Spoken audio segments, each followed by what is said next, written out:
Welcome in this video. और आज का वीडियो बहुत इंपॉर्टेंट हमारे लिए होने वाला है क्योंकि आज के वीडियो में हम प्रोजेक्ट बनाना सीखेंगे। तो बच्चों, हमने कई सारे कंसेप्ट पाइथन के पढ़ लिए हैं। स्पेशली अगर 12th आईपी की बात करें तो पांडास पैकेज के अंदर data frame, series, data visualisation के कई सारे कंसेप्ट हमने पढ़े हैं।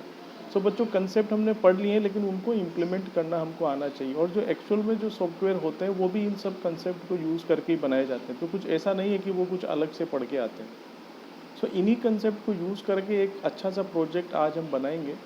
और चूँकि जब भी कोई प्रोजेक्ट या सॉफ्टवेयर हम डेवलप करते हैं तो उसमें एक हमको चाहिए फ्रंट एंड और एक हमको चाहिए back and. So front end के तौर पे ऑब्वियसली हम यहाँ पर पाइथन को यूज़ करेंगे। बैक एंड में आप कई सारे डीबीएमएस सॉफ्टवेयर होते हैं, जैसे कि आप एसक्यूएल को यूज़ कर सकते हैं, सीएसवी फाइल को यूज़ कर सकते हैं, एमएस एक्सेस को यूज़ कर सकते हैं, एक्सेल को यूज़ कर सकते हैं। तो हम यहाँ पर CSV फाइल को यूज़ करेंगे क्योंकि हमारे सिलेबस में अब CSV फाइल ही रह गई। तो CSV फाइल को as a back end use करेंगे और पाइथन को हम फ्रंट एंड यूज़ करेंगे। कोई GUI एनवायरनमेंट हम यहाँ पर यूज़ नहीं करेंगे। GUI मतलब ग्राफिकल यूजर इंटरफेस यूज़ नहीं करेंगे। सिंपल कमांड के थ्रू, प्रोग्राम के थ्रू हम इसको एग्जीक्यूट करेंगे। देखो बच्चों, प्रोजेक्ट जब आपको चूज़ करना है तो प्रोजेक्ट कुछ ऐसा होना चाहिए जो कि रियल लाइफ की किसी प्रॉब्लम को सोल्व करे। ऐसे नहीं है कि कुछ भी प्रोजेक्ट हमने बना दिया। देखिए, प्रोग्रामिंग को सीखने का मतलब ही यही है कि जो काम हमारे लिए लेंदी हैं उन काम को आसान बनाने के लिए, उनको रिड्यूस करने के लिए हम हमारी प्रोग्रामिंग स्किल को यूज़ करें। ठीक है, उनके ऑटोमाइजेशन के लिए हम हमारी प्रोग्रामिंग स्किल को यूज़ करें।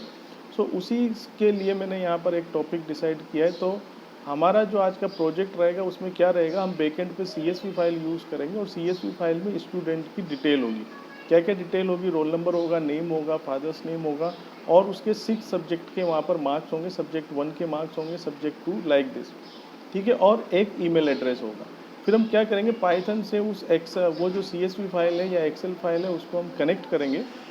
एक्सेल और CSV इस वजह से मैं कह रहा हूँ क्योंकि एक्सेल फाइल को बड़ी आसानी से आप CSV फाइल में कन्वर्ट कर सकते हैं। और मोस्ट ऑफ द जो हमारे टीचर हैं या हम लोग ऑफिस में जो एक्सेल फाइल को ज़्यादा यूज़ करते हैं। तो एक्सेल फाइल में भी अगर आपके पास डेटा है तो उसको आसानी से आप CSV में कन्वर्ट करके इस प्रोजेक्ट के साथ कनेक्ट कर सकते हैं। सो फिर हम क्या करेंगे, जो CSV फाइल में हमारे पास कंटेंट है, सो पाइथन से हम उनकी वैल्यूज़ को एक्सट्रैक्ट करेंगे और फिर उसका पूरा रिपोर्ट कार्ड तैयार करेंगे। मतलब पूरा एक मैसेज तैयार करेंगे। ईमेल का जो मैसेज होता है उस ईमेल के मैसेज को तैयार करेंगे कि उसका सब्जेक्ट क्या होगा और फिर उसकी बॉडी क्या होगी। ठीक है, और फिर वो जो पूरा ईमेल का मैसेज होगा उसको हम रियल टाइम में जितने भी ईमेल एड्रेसेस हैं उन सबको ऑटोमेटिक ईमेल भेजेंगे। तो इस प्रोजेक्ट को सिंपल आपको CSV फाइल देना है और पूरा प्रोजेक्ट अपने आप जितने भी स्टूडेंट होंगे उन सबका रिपोर्ट कार्ड बनाएगा और सब स्टूडेंट को ईमेल करेगा। ठीक है, तो कितना आसान होगा अगर ये इस काम टीचर के लिए करना हो तो कितना आसान होगा, क्योंकि टीचर के पास एक्सेल में डेटा है, उसका रिपोर्ट कार्ड का जो फॉर्मेट है वो भी आप इसमें डिज़ाइन कर सकते हैं। फर्दर इसके जो एक्सटेंशन है वो एक्सटेंशन के तौर पे आप इसको यूज़ कर सकते हैं। आगे इसको प्रोजेक्ट को और भी आगे बढ़ा सकते हैं। ऑटोमेटिक इसमें ईमेल सेंडिंग होगी और रिपोर्ट कार्ड इसमें तैयार होगा। तो आइए चलते हैं इस प्रोजेक्ट को हम देखते हैं। काफ़ी इंटरेस्टिंग ये प्रोजेक्ट है और आपको इसमें मज़ा भी आएगा। स्टेप बाय स्टेप मैं इसमें पूरा बताऊंगा, बिल्कुल जीरो से स्टार्ट करते हुए कि किस तरीके से इसमें हमको आगे बढ़ना है। ओके, तो अब हम पहुंच चुके हैं हमारे कंप्यूटर स्क्रीन पर, तो मैं आपको दिखा देता हूं। तो मेन सबसे पहले हम क्या करेंगे, इसमें वो एक्सेल सीट देखते हैं जिस एक्सेल सीट में हमारे पास डेटा है। तो ये माई कंप्यूटर पर मैं गया हूँ, उसके D ड्राइव पर ये एक एक्सेल फाइल है, स्टूडेंट नाम की ये एक्सेल फाइल है। इस एक्सेल फाइल में आप देख रहे होंगे, थोड़ा सा मैं इसको जूम कर देता हूँ। तो इस एक्सेल फाइल में आप देख रहे होंगे कुछ कॉलम्स मैंने बनाया, रोल नंबर जिसमें सिंपल रोल नंबर है, नेम ऑफ स्टूडेंट, 4 स्टूडेंट का सिंपल डेटा मैंने यहाँ पर लिया है। ये और भी कितने स्टूडेंट हो सकते हैं। ठीक है, क्लास मैंने यहाँ पर लिए, फादर्स नेम, मदर्स नेम। और देखिए ये सब्जेक्ट 1 के मार्क्स हैं, सब्जेक्ट 2 के मार्क्स हैं, subject 3, subject 4, subject 5, subject 6 subject मैंने यहाँ पर लिए और ईमेल एड्रेस लिया। ये ईमेल एड्रेस बहुत इंपॉर्टेंट रहेगा क्योंकि जब इसकी पाइथन से कनेक्टिविटी करेंगे तो इसी ईमेल एड्रेस पे इस स्टूडेंट का जो रिपोर्ट कार्ड हम बनाएंगे वो रिपोर्ट कार्ड इस ईमेल एड्रेस पे सेंड होगा। तो देखिए यहाँ पर रिपोर्ट कार्ड बनाने का ये मतलब नहीं है कि मैं अलग से कोई फाइल बनाऊंगा उसको मैं भेजूंगा। तो सिंपल जो ईमेल होगा तो उस ईमेल की जो बॉडी होगी उसी बॉडी में मतलब स्टूडेंट की डिटेल लिख के आएगी। जैसे इस तरीके से, जैसे मान लो अमित शर्मा है, so dear Amit Sharma class 12, father's name, mother's name, your subject 1 marks is this. अब देखिए सब्जेक्ट 1 मैंने यहाँ पर ये लिखा है, यहाँ पर पर्टिकुलर सब्जेक्ट का नाम हो सकता है। जैसे अगर आप फिजिक्स लिखेंगे सो फिजिक्स, फिर मार्क्स आए 75, फिर केमिस्ट्री यहाँ पर लिख सकते हैं, केमिस्ट्री में आए इसके 85, समथिंग लाइक दिस, सारे सब्जेक्ट के मार्क्स आ जाएंगे। फिर इनका ऑटोमेटिक हम हमारा पाइथन के थ्रू इनका टोटल कर देंगे और परसेंटेज डिस्प्ले कर देंगे। तो ये ईमेल की बॉडी में ये पूरा मैसेज इंडिविजुअल इस ईमेल एड्रेस पे हो जाएगा। ठीक है, तो हमारा जो लॉजिक रहेगा, देखो प्रोग्रामिंग की यही पावर है कि हम लॉजिक सिंपल एक रिकॉर्ड के लिए बनाते हैं, मतलब सिंपल एक कॉमन लॉजिक हम बनाते हैं, और फिर इस एक्सेल फाइल में जितने भी रिकॉर्ड्स होंगे, चाहे वो 10 हो, चाहे 50 हो, चाहे 100 हो, 500 हो, 5000 हो, 5 lakhs हो, पूरा लॉजिक सबके लिए वैसा का वैसा काम करेगा। तो सिंपल एक क्लिक पर प्रोजेक्ट कुछ ऐसा होगा कि सिंपल एक क्लिक करने पर आपके जितने भी यहाँ पर रिकॉर्ड्स होंगे सबका ऑटोमेटिक सबको इंडिविजुअल ईमेल जाएगा, उन्हीं के मार्क्स, उन्हीं की परसेंटेज के साथ। ठीक है, तो चूंकि मैंने जो कनेक्टिविटी की है वो एक्सेल फाइल के साथ डायरेक्ट नहीं की है, तो एक्सेल फाइल को हम कन्वर्ट करेंगे CSV फाइल में, तो सेव एज करेंगे। ठीक है, इसी को सेव एज करेंगे और फिर क्या कर देंगे, किसी भी ड्राइव में यहाँ पर सिंपल सा ऑप्शन आता है CSV फाइल कोमा डिलिमिनेटेड, सो कोमा डिलिमिनेटेड, तो CSV फाइल में इसको कन्वर्ट कर देंगे, सेव कर देंगे। तो यही फाइल ये ऑलरेडी मैंने कन्वर्ट की हुई है। देखिए इसी के पास में एक और फाइल बन गई है जो कि क्या है, CSV फाइल है। इसकी डिटेल आप यहाँ से देख सकते हैं, Microsoft Excel comma separated value file. और CSV फाइल को भी आप एक्सेल में खोल सकते हैं या फिर इसको आप नोटपैड में ओपन करके देखिए। तो ये देखिए ये वही फाइल है। तो ये कोमा से सेपरेट इनके हेडिंग आ गए हैं और इनकी ये डिटेल्स आ गई है जो मेरे 4 रिकॉर्ड हैं। ठीक है, इसको आप एक्सेल में भी ओपन कर सकते हैं, एक्सेल में भी ओपन करेंगे तो वैसी CSV फाइल हमको दिखेगी। ठीक है, तो इसमें कुछ ज़्यादा कुछ छेड़खानी हमको करनी नहीं है। सो ये हमारे पास CSV फाइल है।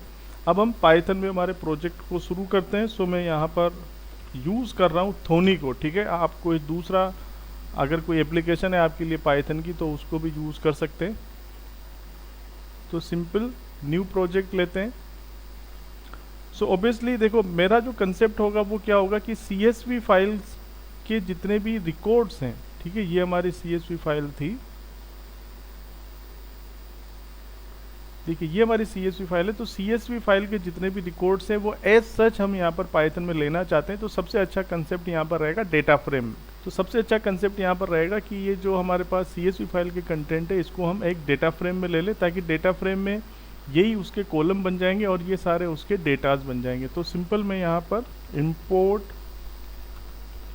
Pandas as PD, pandas package को मैं यहाँ पर यूज़ कर रहा हूँ और एक डेटा फ्रेम बनाऊंगा इसी CSV फाइल से। So simple df equal to, suppose df is a name of data frame, PD dot, अब देखिए CSV फाइल से अगर आपको डेटा फ्रेम बनाना है तो सिंपल सा फंक्शन है read CSV। So df equals to PD dot read CSV। इसके पहले ये इंश्योर कर लीजिएगा कि पांडास पैकेज आपने इंस्टॉल किया हुआ है। ठीक है, नहीं किया हुआ तो पांडास पैकेज को आप इंस्टॉल कर लेंगे। सो PD डॉट रीड CSV, अब मुझे यहाँ पर पाथ देना है जहाँ पर आपकी फ़ाइल है। तो फाइल का पाथ देखने के लिए सिंपल मेरा तो जो D ड्राइव है, D ड्राइव के बाहर ही ये है, ये ऊपर जो एड्रेस बार है इस पर आप क्लिक करें तो देखिए यहाँ पर हो जाएगा D:, फिर ये स्लैश का सिंबल है। सो मैं यहाँ पर यूज़ करूँगा D:/ और फिर फाइल का नाम student.csv। ठीक है, ये कनेक्ट हुआ है कि नहीं इसको देखने के लिए मैं यहाँ पर df को प्रिंट करवा के देख लेता हूँ। फाइल को मैं सेव कर देता हूँ, सपोज माई प्रोजेक्ट। ठीक है, ये पाइथन की फाइल मेरी सेव हो गई है। इसको हम रन करते हैं। देखिए सक्सेसफुली रन हो गया। देखिए पाइथन की यही ब्यूटी है कि एक कमांड हमने दी और ये देखिए कि पूरा जो डेटा फ्रेम है ये बन गया। तो ये जो CSV फाइल थी, इसी CSV फाइल को लेके सारा रिकॉर्ड हमारे पास आ गया है। तो देखिए roll number 1 2 3 4, name Amit Sharma, Dinesh, Parag, Chirag, Varma, और फिर डॉट डॉट आ गए क्योंकि कॉलम ज़्यादा है, लेकिन इस डेटा फ्रेम में ये सारी वैल्यूज़ हैं। लास्ट में यहाँ पर सब्जेक्ट 6 हो गया है, सब्जेक्ट 6 के मार्क्स आ गए हैं और उसके एंड में ईमेल एड्रेस आ गया। ठीक है, अब एक्चुअल में हमें क्या करना है, ये तो डेटा फ्रेम में आ गया सक्सेसफुली। अब एक्चुअली हमको क्या करना है कि हमको एक मैसेज तैयार करना है। ठीक है, वो मैसेज में क्या होना चाहिए कि dear Amit Sharma of class 12, your mother name father name is this, और उनके सब्जेक्ट के मार्क्स ये होंगे और फिर उनका टोटल भी करना है। तो एक्चुअली हमें इस डेटा फ्रेम में इसको रो वाइज रीड करना है, क्योंकि जो पहली रो को रीड करेंगे तो पहली रो का पूरा डेटा मिलेगा और फिर उसी रो में जो ईमेल एड्रेस होगा उसको हमको ईमेल करना है। अल्टीमेटली हमको इस डेटा फ्रेम को रो वाइज रीड करना है। रो वाइज हमको लूप लगाना पड़ेगा। तो रो वाइज लूप लगाने के लिए आपको पता होगा डेटा फ्रेम में ईटर रोज और ईटर कॉलम्स। तो अगर रो वाइज आपको लूप लगाना है तो ईटर रोज जो हमारा फंक्शन है उसको हम यूज़ कर सकते हैं रो वाइज इसमें चलने के लिए। तो मैं यहाँ पर ईटर रोज फंक्शन को यूज़ करता हूँ फॉर। और देखिए ईटर रोज फंक्शन क्या करता है, डेटा फ्रेम में रो वाइज रीड करता है और रो वाइज रीड करने पे एक तो वो देता है उसका इंडेक्स, उस रो का जो इंडेक्स होता है वो इंडेक्स आपको मिलता है और जो बाकी जो उसकी वैल्यूज़ हैं वो वैल्यूज़ एज अ सीरीज़ आपको मिलती है। वो वैल्यूज़ एज अ सीरीज़ हमको मिलती है, ठीक है। वो भी हम चेक कर लेंगे किस तरीके से मिलती है। फॉर, और देखो दो चीज़ यहाँ पर रिटर्न करती है, सपोज रो और रो सीरीज़, ठीक है। दो वैल्यू रिटर्न करेंगे इन df डॉट ईटर रोज। तो डेटा फ्रेम को हम रो वाइज रीड करते हैं। एक बार मैं चेक कर लेता हूँ कि रो के अंदर क्या आया और रो सीरीज के अंदर क्या आया।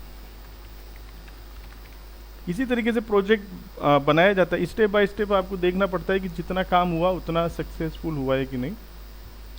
तो मैं इसको प्रिंट करवाता हूँ।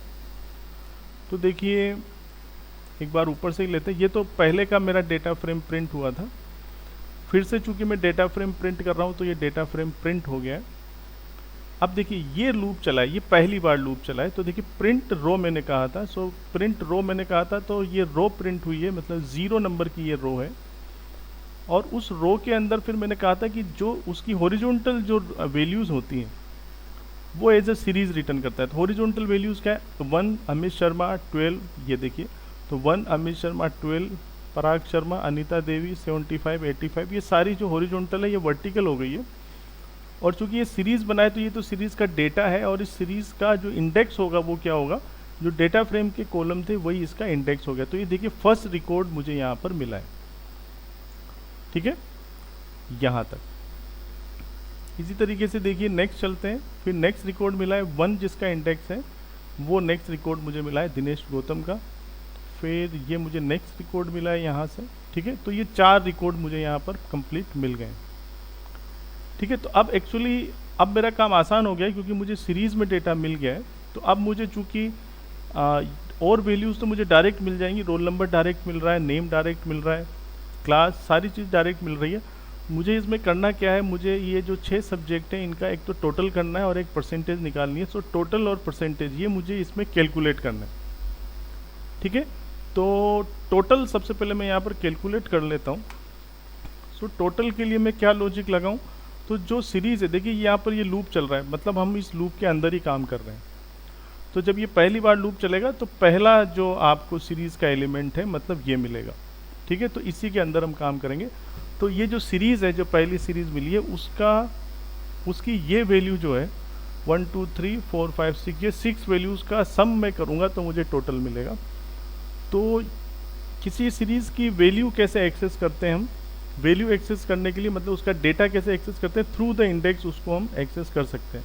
तो या तो इस इंडेक्स का आप नाम लिखें तो ये वैल्यू एक्सेस हो जाएगी, या फिर जो सिस्टम के जो इंडेक्सेस हैं, मतलब इस सीरीज़ का अगर मैं इंडेक्स देखूँ तो इसका इंडेक्स होगा 0 1 2 3 4 5। तो 5 इंडेक्स से लेके मतलब 5 6 7 8 9 10, 5 6 7 8 9 10, तो 5 से लेके 10 तक के इंडेक्स की जो वैल्यूज़ है उनका मुझे टोटल करना है। तो मैं यहाँ पर डायरेक्ट एक फंक्शन लगा सकता हूँ, टोटल इक्वल टू, सीरीज़ का नाम क्या है यहाँ पर, row series dot I log function को यूज़ करूँगा क्योंकि सर्टेन वैल्यूज़ ही मुझे चाहिए। आई लॉग 5:11, क्योंकि 5 से लेके 10 तक, ठीक है, 5 इंडेक्स से लेके 10 इंडेक्स तक की मुझे वैल्यू चाहिए। तो एक यहाँ पर ज़्यादा देना पड़ता है और डॉट सम फंक्शन को यहाँ पर मैं डायरेक्ट कॉल कर लेता हूँ, ठीक है। इसको मैं प्रिंट करवा के देख लेता हूँ टोटल में मेरा सही टोटल आया है कि नहीं आया है। देखिए तो वापस से सारा काम वैसा का वैसा प्रिंट हुआ है। लास्ट वाला रिकॉर्ड यहाँ पर डिस्प्ले हो रहा है, चिराग वर्मा वाला, और इसमें देखिए यहाँ पर 509 आया है। तो सबसे पहले तो ये रो का जो इंडेक्स है वो रो आया, फिर ये सीरीज़ आई है, और फिर इसका टोटल देखिए 509 यहाँ पर आ गया। तो ये जो 95, 85, 74, 96, 74, 85 इसका टोटल 509 यहाँ पर आ गया है। एक बार मैं चेक करने के लिए इसको चेक कर लेता हूँ। 95 प्लस 85 प्लस 74, 96, 74 और 85, सो 509। So this total is correct. तो टोटल मुझे मिल गया है। सिंपल इसी तरीके से एक मुझे परसेंटेज भी निकालनी, तो एक वेरिएबल बनाता हूँ पर इक्वल टू, और मैं परसेंटेज निकाल देता हूँ। तो मैं यहाँ पर मान के चल रहा हूँ कि ये जो मार्क्स आ रहे हैं ये आउट ऑफ 100 आ रहे हैं, ठीक है। आउट ऑफ 100 ही हमने यहाँ पर मार्क्स दिए हैं, ठीक है। ये हमने पहले से अज्यूम किया हुआ है। तो सिंपल क्या करते हैं, टोटल को हम डिवाइड करेंगे 500 से और मल्टीप्लाई कर देंगे 100 से, तो परसेंटेज आ जाएगी। इसको भी एक बार चेक कर लेता हूँ मैं प्रिंट करवा के कि परसेंटेज मेरी सही से आ रही है कि नहीं। तो ये परसेंटेज भी यहाँ पर सही से आ रही है। 500 से नहीं होगा, सॉरी 101% आ गई, क्योंकि ये यहाँ पर 6 सब्जेक्ट हैं, तो यहाँ पर 600 से करते हैं इसको, ठीक है। तो परसेंटेज भी आ गई है। तो टोटल भी मुझे मिल गया है टोटल के अंदर, और परसेंटेज भी मुझे मिल गई है परसेंटेज के अंदर। अब इनको मैं हटा देता हूँ, ठीक है, या फिर मैं इनको सिंपल कमेंट बना देता हूँ, ठीक है, क्योंकि इनको मुझे प्रिंट नहीं करवाना है। ओके, तो अब मैं पूरा एक मैसेज बनाता हूँ पहले, ठीक है, एक मैसेज बनाता हूँ और उस मैसेज में सारी चीज़ों को ड्राइव करते हैं। तो एक वेरिएबल बनाते हैं मैसेज नाम का, और चूंकि ये जो मैसेज रहेगा ये मल्टी लाइन स्ट्रिंग रहेगी, ठीक है। तो मल्टी लाइन स्ट्रिंग अगर पाइथन में आपको चाहिए तो हम 3 डबल कोट्स के साथ मल्टी लाइन स्ट्रिंग को यूज़ करते हैं। तो इसमें हम सबसे पहले, चूंकि हम ईमेल भेजने वाले हैं, तो इसका सब्जेक्ट डिसाइड कर लेते हैं। सब्जेक्ट में रखूँगा सपोज डियर, स्टूडेंट का नेम इसमें सबसे पहले रखेंगे और फिर उसकी क्लास रखेंगे, नेम और फिर उसकी क्लास रखेंगे। तो यहाँ पर ये मैंने ये ब्रैकेट क्यों दिए, 2 कर्ली ब्रैकेट, क्योंकि यहाँ पर ये डायनामिक वैल्यू मैं चाहता हूँ, ठीक है। तो इसकी वैल्यू मैं यहाँ से ड्राइव करूँगा। तो ये जो वैल्यू है, मतलब सब्जेक्ट में रखूँगा चिराग वर्मा क्लास 12, ठीक है। ये हमारे ईमेल का सब्जेक्ट होगा चिराग वर्मा। तो सब्जेक्ट कोलन देख चिराग वर्मा क्लास 12। तो डायनामिक फील्ड जितने भी होंगे उनको मैं यहाँ से इससे ड्राइव कर रहा हूँ। फिर मैं एंटर दे देता हूँ। तो मल्टी लाइन कमेंट में क्या होता है कि एंटर दिया मतलब ये उसकी नेक्स्ट लाइन हो जाएगी। फिर बॉडी, ठीक है। अब देखिए बॉडी में अब मैं सपोज अब जो भी मैसेज आपको बनाना है डियर, अब फिर वापस से स्टूडेंट का नेम यहाँ पर आएगा ऑफ क्लास, ठीक है। ये मैं मैसेज की बॉडी बना रहा हूँ। अब मैं यहाँ पर उसका रोल नंबर डिस्प्ले करना चाहता हूँ, तो या तो रोल नंबर आप सीधा यहाँ से लिख सकते हैं, या फिर अगर आप इसको डायनामिक बनाना चाहते हैं कि जो यहाँ पर कॉलम हो, कॉलम का नेम जो CSV फाइल में हो वही यहाँ पर आए, तो हम कॉलम नेम भी वही ले लेते हैं और फिर स्पेस देते हैं थोड़ी सी, फिर थोड़ी स्पेस देते हैं और फिर वैल्यूज़। तो मैं यहाँ पर चाहता हूँ कि यहाँ पर ये रोल नंबर आए और उसकी वैल्यू आए यहाँ पर 4। फिर इसी तरीके से ये जितनी भी वैल्यूज़ हैं, ठीक है, 1 2 3 4 5 6 7 8 9 10 11, ठीक है, 1 2 3 4 5 6 7 8 9 10 11, 11 वैल्यूज़ वैसे मैं यहाँ पर प्रिंट कर। तो इसको मैं कॉपी करता हूँ, 2 हो गई, 3 4 5 6 7 8 9 10 11, ओके, 1 2 3 4 5 6 7 8 9 10 11, ठीक है। और फिर मैं यहाँ पर चाहता हूँ टोटल, तो टोटल मैं यहाँ पर लिख देता हूँ टोटल मार्क्स ऑब्टेन्ड, क्योंकि ये वैल्यू कहीं से ड्राइव नहीं होगी, ठीक है भाई। ये नेम तो यहाँ पर मिल जाएंगे कॉलम से, लेकिन ये वैल्यू ड्राइव नहीं होगी। तो टोटल मार्क्स भी डायनामिक रहेंगे। तो ऊपर जो टोटल वेरिएबल लिया है यहाँ से इसकी वैल्यू हम देंगे, एंड योर परसेंटेज इज, और ये भी यहाँ पर डायनामिक रहेगा, ठीक है। आप चाहे इसमें आपके स्कूल का नाम और ये सब इसमें दिया जा सकता है, इसमें कोई प्रॉब्लम नहीं है। स्कूल नेम और फिर ABC इंस्टीट्यूट, ठीक है, जो भी नाम आप देना चाहें। और भी डिटेल आप इसमें दे सकते हैं, ठीक है, as per the requirement. So percentage यहाँ पर आ गई। तो लगभग हमारा मैसेज तैयार हो गया। इसको आप अपनी तरह से कस्टमाइज़ कर सकते हैं। तो अब इस मैसेज को मैं बंद करता हूँ 3 डबल कोट्स देके, तो ये मैसेज मेरा बंद हो गया। अब देखिए ये जो हमने यहाँ पर ये जो कोट्स लगाए हैं, ये कर्ली ब्रैकेट जो हमने लगाए हैं, इनकी अब मुझे वैल्यू प्रोवाइड करना है। तो यहाँ पर फॉर्मेट फंक्शन होता है, डॉट फॉर्मेट लिखेंगे।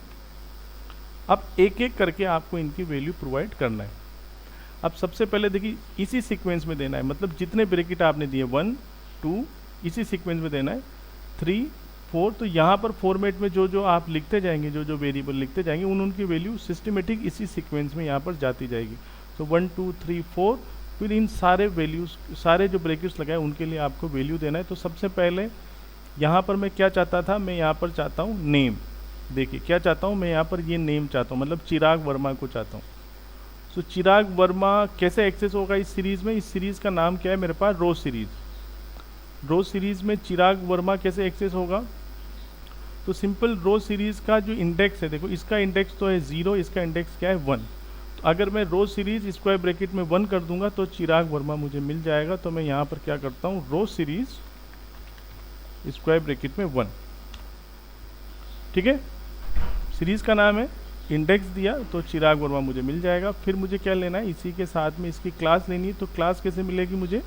ये देखिए क्लास है, तो इसका इंडेक्स क्या है मेरे पास 3, सॉरी इंडेक्स क्या है इसका 2, तो रो सीरीज इंडेक्स 2, ठीक है। तो सिस्टमेटिक आपको देखना पड़ेगा, अगर थोड़ी सी भी अगर इसमें मिस्टेक होगी तो वैल्यूज इधर उधर हो जाएंगी। अभी हम इसको चेक करेंगे।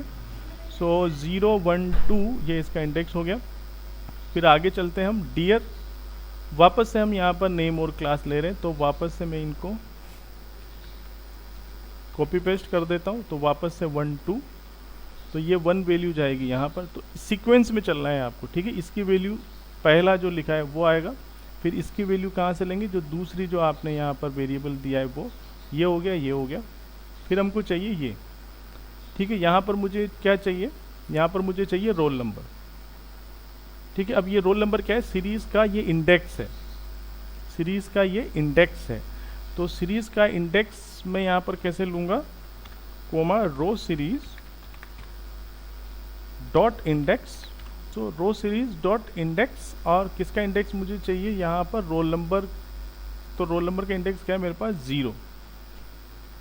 तो जब आप ऐसा कर देंगे रो सीरीज डॉट इंडेक्स 0, तो इसका मतलब ये होगा कि आपको क्या मिलेगा, रोल नंबर मिलेगा, मतलब उस इंडेक्स की वैल्यू मिलेगी। इस इंडेक्स की वैल्यू क्या है, रोल नंबर है। ये सारे इंडेक्सेस हैं, ठीक है। कोमा, फिर मुझे क्या चाहिए, इसी इंडेक्स की वैल्यू चाहिए। तो रो सीरीज 0, ठीक है, मतलब 4, ठीक है। तो यहाँ पर आ जाएगा रोल नंबर और कोलन 4, उसका रोल नंबर है 4। अब इसी तरीके से अब मुझे नेक्स्ट लाइन यहाँ पर लेनी है। तो सिंपल मैं यहाँ पर स्लैश का इस्तेमाल करके नेक्स्ट लाइन में चला जाता हूँ। तो वापस मुझे अब ये 2 ही चीज़ें चाहिए। तो नेक्स्ट के लिए मुझे चाहिए वापस से नेम और ये, तो इंडेक्स ये सही से, ओके, पूरा इसको कॉपी पेस्ट करते हैं यहाँ से। सो रो इंडेक्स 1,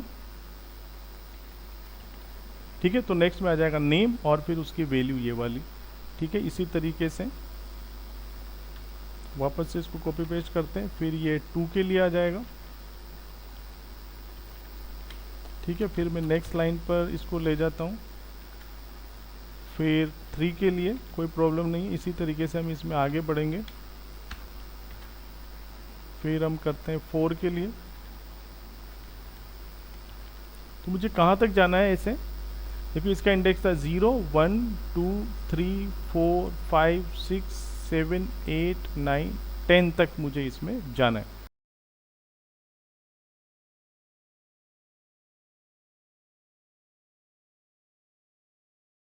तो अब अगली वैल्यू मुझे चाहिए इस टोटल के लिए। तो टोटल के लिए तो मुझे यहाँ से तो वैल्यू नहीं मिल रही सीरीज़ के इंडेक्स से, टोटल तो मैंने टोटल वेरिएबल में बना ही दिया है।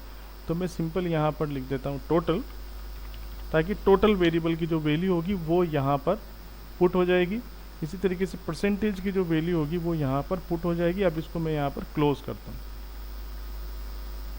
ठीक है। देखिए ये बहुत इंपॉर्टेंट है क्योंकि पूरा मैसेज हमने बनाया। इस मैसेज को एक बार मैं प्रिंट करके देख लेता हूँ। तो ये मैसेज हम लूपिंग के अंदर इसको रख रहे हैं, ये मैसेज सही से आ रहा है कि नहीं, इसको मैं यहाँ पर प्रिंट करता हूँ। ओके, तो यहाँ पर ये एरर आ रही है। एरर क्यों आ रही है देखते हैं इसको। Row series dot index 0। So actually यहाँ पर हमने कोमा नहीं दिया, इन सब के पीछे यहाँ पर हम कोमा देते हैं। ओके, तो कोमा मैंने सब में दे दिया, इसको मैं दोबारा से एग्जीक्यूट करता हूँ। सो देखिए एग्जीक्यूट हो गया। ओके, तो अब आप देखेंगे कि देखिए ये जो मैसेज है, मैसेज को मैंने प्रिंट किया है, तो ये नीचे नीचे जो आ रहा है ये हमारा मैसेज है। ठीक है, तो यहाँ से मेरा मैसेज स्टार्ट हुआ है सब्जेक्ट से। देखिए सब्जेक्ट से मैंने इसमें दिया था सब्जेक्ट्स, फिर डबल कोलन, फिर देखिए चिराग वर्मा क्लास 12th, फिर बॉडी स्कूल नेम तो स्टैटिक था डियर। अब देखिए डियर के बाद जो ये कोलन है इसकी जगह पर इसकी वैल्यू आ गई चिराग वर्मा ऑफ 12th। तो मैं यहाँ पर चेक कर रहा हूँ सारी वैल्यू सही आ रही है। रोल नंबर 4, चिराग वर्मा 12th, एफ नेम भी सही आ रहा है, एम नेम भी सही आ रहा है, और इसके जो मार्क्स हैं चिराग वर्मा के मार्क्स चेक कर लेते हैं हम, 95, 85, 74 ये भी सही है, इसका टोटल आ गया और इसकी परसेंटेज आ गई। तो ये पूरा मैसेज मेरे पास अब रेडी हो गया। ठीक है, मैसेज रेडी हो गया। अब इसको हम पूरे मैसेज को हम यहाँ से ईमेल कर सकते हैं। तो ऐसे मैसेज हर रिकॉर्ड के लिए बन गए। ठीक है, तो अगर इसको ऊपर से हम देखें तो ये हमारा डेटा फ्रेम है। डेटा फ्रेम में हमने लूप लगाया तो ये पहला रिकॉर्ड निकल के आया, ये सीरीज़ की फॉर्म में हमारे पास रिकॉर्ड निकल के आया, और फिर उसी सीरीज़ से हमने ये मैसेज बना दिया है। मैसेज में आपको ये ध्यान रखना है कि एक हमको सब्जेक्ट रखना है और फिर बाकी हमको इसमें बॉडी रखना है। तो मैसेज हमारे पास अब रेडी है। अब इस मैसेज को हम ईमेल करने वाले।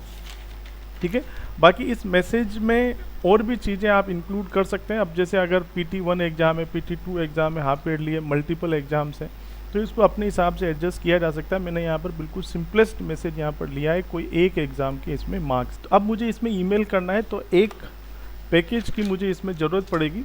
ये पैकेज ऑलरेडी इनबिल्ट होता है, आपको इसको सिंपल इंपोर्ट करवाना है, इसको आपको इंस्टॉल करने की ज़रूरत नहीं है। SMTP lib SS, ठीक है, SMTP lib पैकेज मैंने लिया, और इसके बाद में एक कनेक्शन भी आपको इस्टेब्लिश करना पड़ेगा। OB यहाँ पर ऑब्जेक्ट बनाता हूँ s.smtp। SMTP यहाँ पर होता है सिंपल मेल ट्रांसफ़र प्रोटोकॉल। तो आपका जो जीमेल सर्वर है, तो जीमेल सर्वर के साथ इस प्रोग्राम को कनेक्ट करने के लिए SMTP lib जो पैकेज है इसकी हेल्प से हम काम करेंगे। इसके बाद में आपके सर्वर का पूरा एड्रेस देंगे, सो smtp.gmail.com। तो मैं यहाँ पर जीमेल की आईडी यूज़ करूँगा, सो दैट्स वाई मैंने यहाँ पर ये सर्वर यूज़ किया है। और फिर उस सर्वर का पोर्ट नंबर आपको देना पड़ेगा। सो जीमेल सर्वर का जो पोर्ट नंबर है वो 587 है। आप चाहे तो इसको गूगल पे ढूंढ भी सकते हैं। ठीक है, तो सर्वर का नाम देना है और फिर कोरस्पॉन्डिंग पोर्ट नंबर देना है। अगर कोई और सर्वर है जैसे याहू है, रेडिफमेल है, तो उस सर्वर का नाम देंगे, उसका अलग पोर्ट नंबर यहाँ पर होगा। तो जीमेल के साथ मैं करूँगा। सो ये कनेक्शन यहाँ पर लिया है हमने, और ये जो OB है ये मैंने यहाँ पर कनेक्शन ऑब्जेक्ट बनाया है, कुछ भी नाम इसका लिया जा सकता है। फिर कनेक्शन, सिक्योर कनेक्शन स्टार्ट करने के लिए इसमें एक लाइन लिखनी, स्टार्ट TLS। ठीक है, अब हमें क्या करना है, जो कनेक्शन इस्टेब्लिश होने के बाद हमको इसमें लॉगिन करना है, OB.login, और इसके बाद में जिस ईमेल एड्रेस से आपको मैसेज भेजना है, ठीक है, वो ईमेल एड्रेस लिखना है। तो जैसे सपोज मैं यहाँ पर, मेरा जो एड्रेस है आशीष, आप चाहे तो अगर आपके पास G Suite अकाउंट है तो आप G Suite अकाउंट भी यूज़ कर सकते हैं, और अगर कोई ईमेल अकाउंट है तो उसको भी यूज़ कर सकते हैं। ashish.12@kvsrojaipur.online.in। इसके बाद में आपको अपना पासवर्ड लिखना है।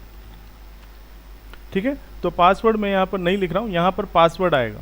ठीक है, तो पासवर्ड मैं यहाँ पर नहीं लिख रहा हूँ क्योंकि सिक्योरिटी रीजन्स की वजह से, वरना ये पासवर्ड ही मेरा पब्लिक हो जाएगा। तो यहाँ पर पासवर्ड आएगा। ठीक है, पासवर्ड बिल्कुल सही होना चाहिए। ठीक है, तो इस प्रोसेस से लॉगिन आप हो जाएंगे। अब सिंपली क्या है, बिल्कुल सिंपल सा प्रोसेस है। देखिए कितनी लाइन लिखी है, खाली मैंने 3 लाइन लिखी है। मैंने सर्वर से कनेक्ट हुआ, उसका पोर्ट नंबर दिया, अपना ID और अपना पासवर्ड दिया। इसके बाद में सिंपल हमको क्या करना है, मेरे पास मैसेज तैयार है और इस मैसेज को मुझे ईमेल करना है। अब ईमेल मुझे कितने करने हैं, जितने मेरे पास रिकॉर्ड है। तो इसीलिए ये सारा काम यहाँ पर लूप में हो रहा है। ठीक है, तो ये जो अलाइनमेंट है ये आपको दिख रहा होगा, इसी अलाइनमेंट में हम काम कर रहे हैं।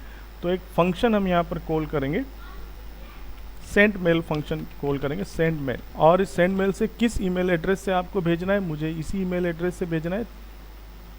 ठीक है, इसको मैं यहाँ से कॉपी करता हूँ, तो सेंडर का मेल एड्रेस आएगा।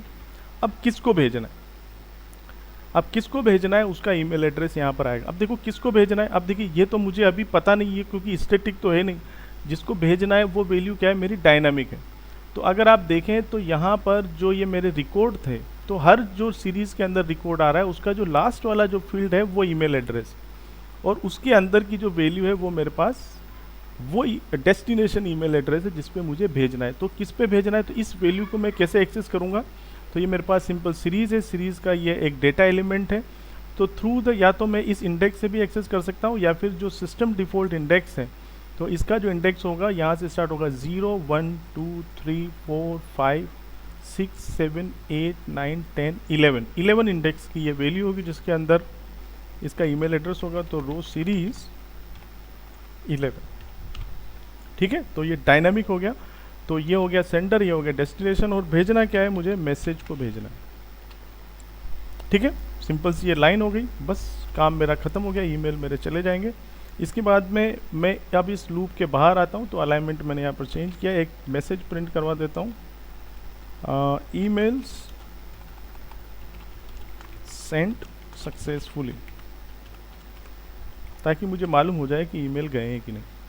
लेकिन देखिए, जो आपका ईमेल सर्वर है वो डायरेक्टली इस तरीके से ईमेल भेजना अलाउड नहीं करता है, ठीक है। तो और इसके पहले कि आप इस प्रोग्राम को एग्जीक्यूट करें, आपका कंप्यूटर को इंटरनेट से कनेक्ट करना होगा।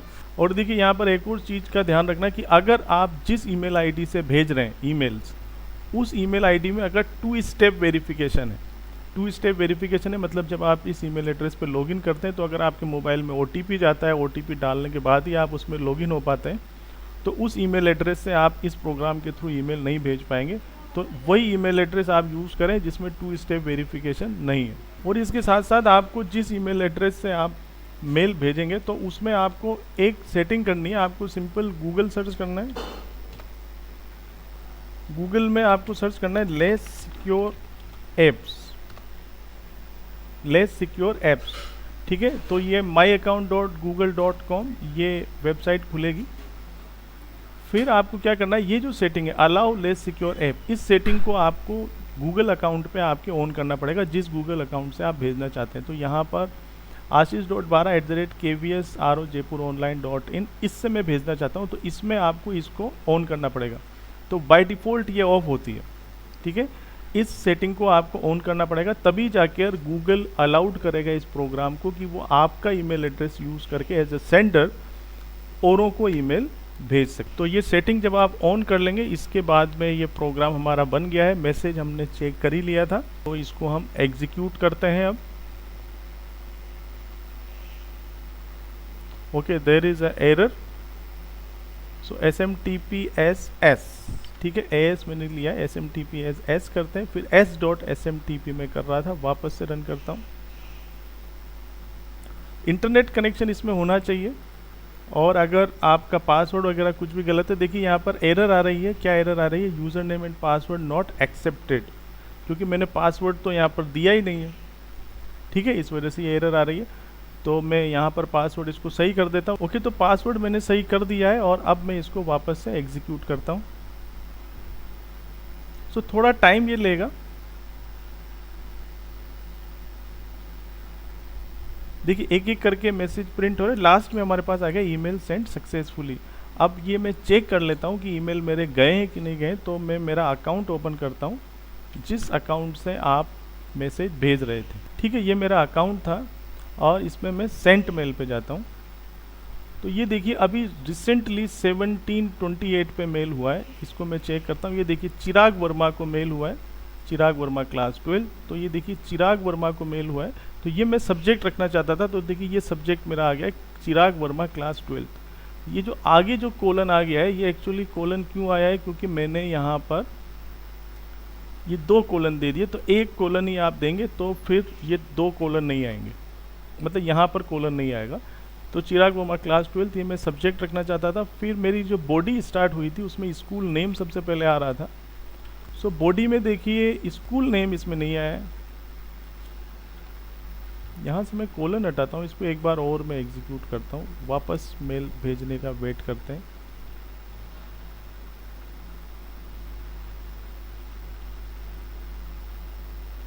ओके, तो अब देखते हैं। देखिए वो जो कोलन मैंने वहाँ पर लगाया था, उस कोलन की वजह से ये प्रॉब्लम थी। तो कोलन जैसे मैंने हटाया, तो देखिए ये आ गया है। तो एक तो मैंने यहाँ से कोलन हटा दिया, तो मेरा जो सब्जेक्ट था वो सही हो गया। अब अमित शर्मा क्लास 12th ये हो गया, यहाँ से कोलन हट गया। School name ABC institute school dear, अब डियर के बाद देखिए यहाँ से value I Amit Sharma of class 12th। और फिर जो आपकी टेबल के अंदर, जो आपकी CSV फाइल के अंदर जो कॉलम नेम थे, वो कॉलम नेम वैसे के वैसे उठाए, F name, M name, like this. ठीक है, इनको आप चाहें तो थोड़े से वैलिड नेम कर सकते हैं, जैसे फादर नेम, मदर नेम। और यहाँ पर जो सब्जेक्ट के जो मार्क्स हैं, इनको भी हम थोड़ा सा और सही कर सकते हैं, ताकि और हमारा बेटर मेल ये रहे। तो मैं इस CSV फाइल को ही चेंज कर देता हूँ यहाँ पर, ताकि और बेटर ये रहे।